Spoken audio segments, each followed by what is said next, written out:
All right, everybody, Margie and I back today, but we're gonna do something different.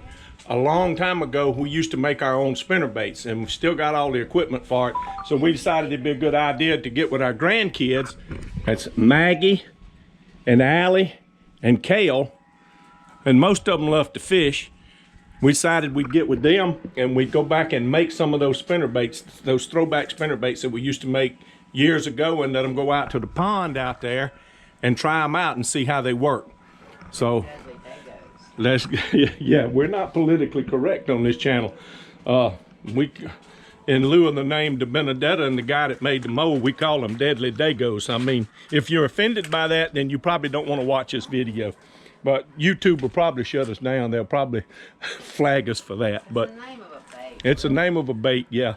But we're going to show you the whole process. I went ahead and made up a bunch of harnesses yesterday. I'll show you how they did these a little bit. I'll get some more B-roll of that and show. I didn't want to take the time. I thought it would bore the kids if we had to do all of that, but I'm going to go through one with them and show them. Y'all stay with us and we're going to get to making some spinner baits. How about it? Yeah. I'm going to show how I make this frame. I have a pattern. I cut a piece of the stainless steel wire and the length of my pattern, and I kind of bend it in half where I know half of it, about half of it is. Right about like that. But then where I get it, then I get a little finishing nail through here, whatever you want some, and I just make a loop around here and back around. This is not ideal because the line will get caught back in here. Your line will, if you're not careful, even if you tie it on or what.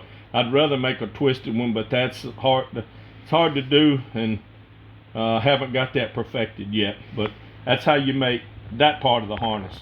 I'll show you how we put the hook in next. All right, I get me a hook and a little pair of needle nose pliers. These I think are jeweler's pliers. And if there's a longer end on here, I use the long end. And I just get it and I start bending me a loop. Bend me a loop back around.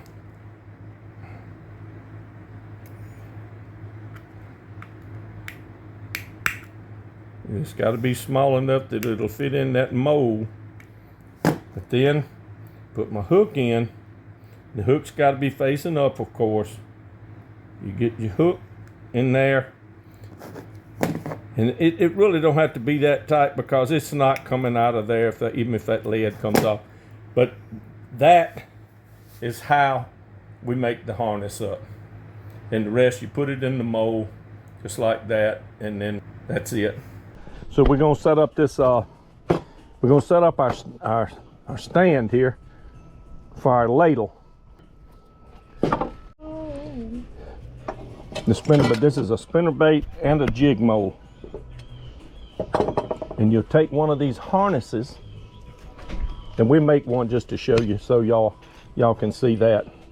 We take one of these harnesses that I made up, and the reason that I do this hook in this loop is so if your head, something happens to the lead head, it happens to come apart, this can't pull out with the fish on it.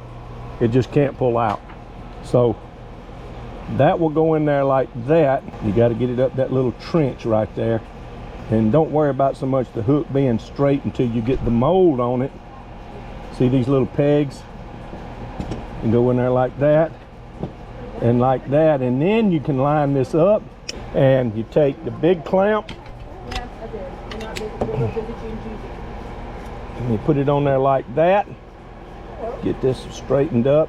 And now we're gonna set up our mad scientist kind of thing here.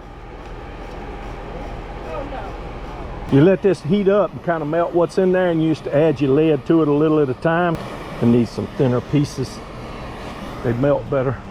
This is it's off of a spinnerbait that I just made a while back, and they always melt good because there's no trash on them, so they don't leave a lot of slag in your bucket.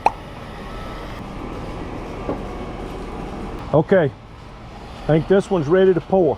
You see, Cale? See how it's all in one spot down in there? It's level. Mm-hmm. Some of that old scales fell on top of it, but that'll be all right. Just how many big?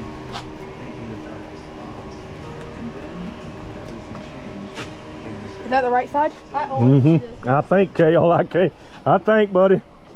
Cale, you want to get me some more lead in there? Yeah. All right, let's break this one out. Is that recording? Yeah. Is this too big of a piece? Yeah, that's way too big. Oh, look at there. Look at there. All right, and this sphere comes off like this. In fact, you can put this back in there, Cale. Is this too big? Yeah, that's too big. You gotta have some little pieces. Cut this completely off. These little pieces can go back. See this little thing on the bottom? That comes off. And usually I got a file, and we file these things down so they're smooth. And then I would paint them with fingernail polish. Y'all got you don't have a file in there, huh? A little emery cloth or emery board or something? Oh, I have one in my purse. That's what it looks like before we put the other stuff on it. Let's set it up again. Get the handle of it and go real slow. Okay? Over to the mold and just tilt it and then pour it in there with that spout real slow. Go on, get a little closer to your spout. There you go. Come on, pour it on in there. If you don't, ow! What? It's a little warm on my leg. You good? Yeah, I'm good, bud. That's That's all right. Character.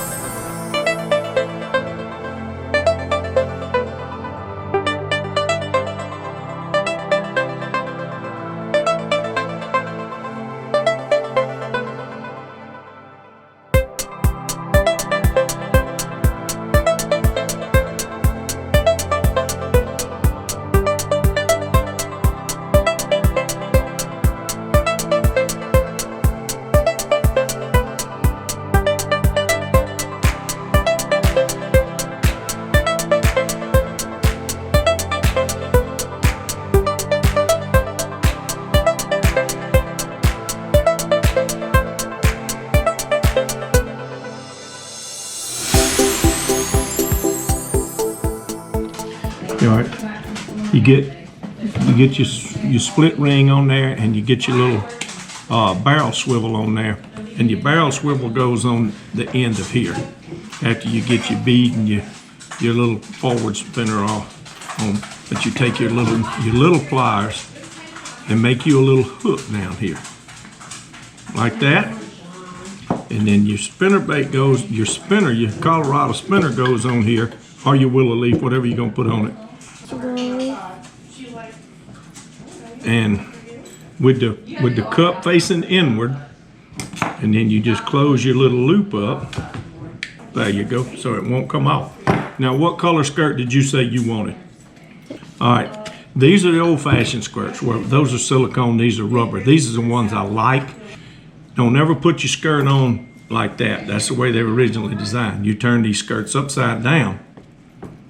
We learned this back in the 70s.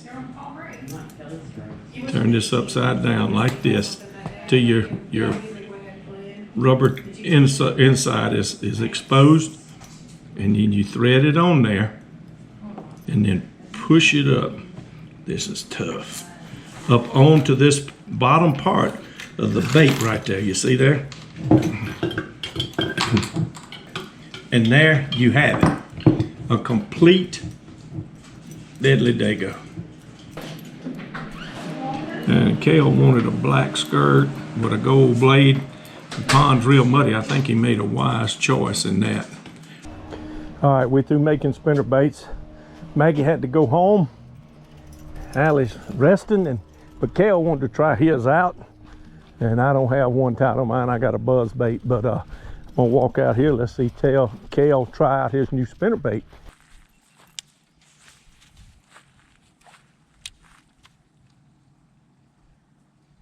How's it running? Good. You like that? How's it feel? Pretty good. That black bait do good in this green water, especially with those copper blade. Oh yeah, that's a good looking bait, Hoss. Yeah.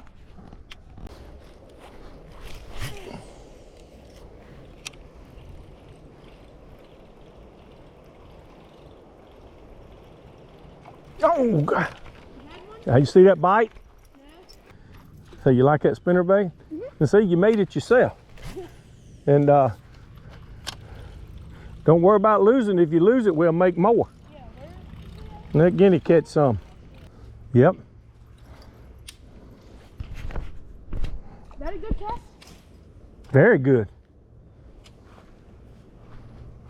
That's top water Guinea. Yeah. Not bad. That's all right. Somebody catch something.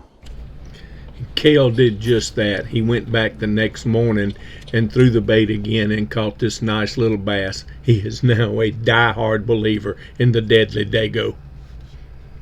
This is like a fish feast. It has a worm on it, a spinnerbait. Mm-hmm.